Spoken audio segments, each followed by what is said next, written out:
ஏய், ஒரு உயிர் இன்னொரு உயிரை கொல்றதுல தப்பு இல்ல, அதான் நேச்சர். அதனாலதான் கடவுள் ஒரு உயிர் கூடவா இன்னொரு உயிரை படைச்சிருக்கான். கொல்றது தப்புன்னா மாட்டுக்கு கொம்பையும் பாம்புக்கு விஷத்தையும் தேளுக்கு கொடுக்கையும் எது கொடுத்திருக்கான்? ஆனா அந்த கொம்பையும் விஷத்தையும் மனுஷனுக்கு கொடுக்கலையே. மூளை, மனுஷனுக்கு மூளை. அது என்ன? வலியவன் வாழ்வான். வீக்கானவன்களா ஒன்னா சேர்ந்து அவன்களை காப்பாத்திக்கிறதுக்காக கொண்டு வந்ததா சட்டம். மான கொண்டா தண்டனை, ஆட கொண்டா தண்டனை இல்ல. ஏன்? மானு குறைவா இருக்கு, ஆடு அதிகமா இருக்கு. அதிகமா இருக்கிறது ஆட்டோட தப்பா?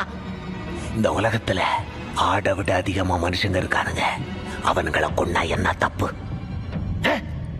லட்ச வருஷத்துக்கு முன்னாடி ஒருத்தனை கொண்டு அவன் பொண்டாட்டிய தூக்கிட்டு ஓடினதுன்னா மிச்சம் எல்லாருக்கும் குகைக்குள்ள வாழணும்னு தோணுச்சு.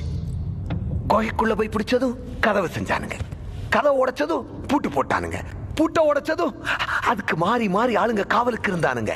அவன்களுக்கு ஒரு தலைவன் உண்டானா. இவ்வளவு நாகரிகத்துக்கு காரணம் என்ன? பயம். அதை கொடுத்தது யாரு? நாங்க.